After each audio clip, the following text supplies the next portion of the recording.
Tonight, Katrina Vanden Heuvel, editor of The Nation. Also, Chris Cillizza is a White House reporter for The Washington Post. And John Feehery is a Republican strategist. And all three of you can tell that I need a break right now. I feel like I just ran a marathon. Hard to top that, Ed. Let's talk about closing of Gitmo. And I want to start with you tonight, Katrina. This is really what the last election was all about, who we are as a country.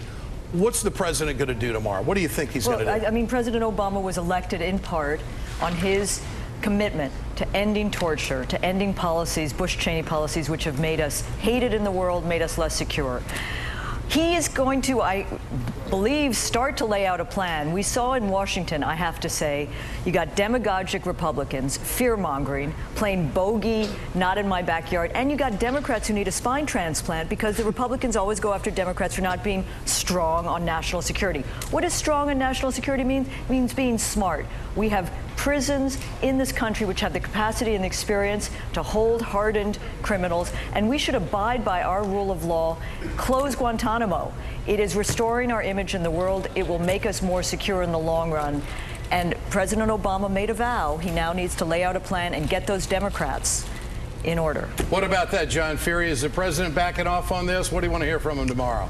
Well, I don't, it's not really about the president. It's really about the House and the Senate, who both said we don't want him in our backyard. And then you had the FBI director say today that he thinks it's dangerous to bring these folks back. So this is not an easy one for the president. I think he'll probably try to do what he said in his campaign trail, but he's going to run into some tough times with his own Democrats. And it's not just Republicans pushing this. A lot of Democrats are very wary. David Obey, the House Appropriations Chairman, said, I don't want to do anything on this until I get a plan. So no money for you, Mr. President, until I get a plan. And he has not seen that plan yet. Chris, why is the president slow to put forth the plan but quick to ask for the money?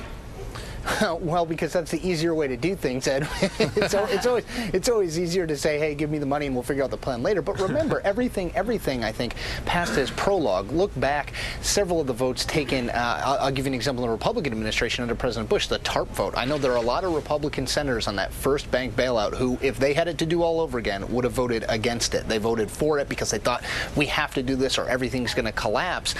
I think the proceeding with all due haste. The people are taking their time because they know in the past they voted for these things, and a month, 2 months, 3 months down the road, it doesn't look, politically at least, it doesn't look like they thought it was going to look. That's why I think you're seeing Democrats in the Senate slow walk this and say, we want to know exactly how this is going to be done before we agree to something and put the money forward. All right, panel, we got a lot more coming up on this tonight. Earlier in the show, we asked our viewers about bringing Gitmo detainees into the United States. We got over 1,000 responses. Here's what they said. 92% say yes. They would be okay with detainees if they were put in prisons in their state. 8% say no. That they'd be okay with it. All right?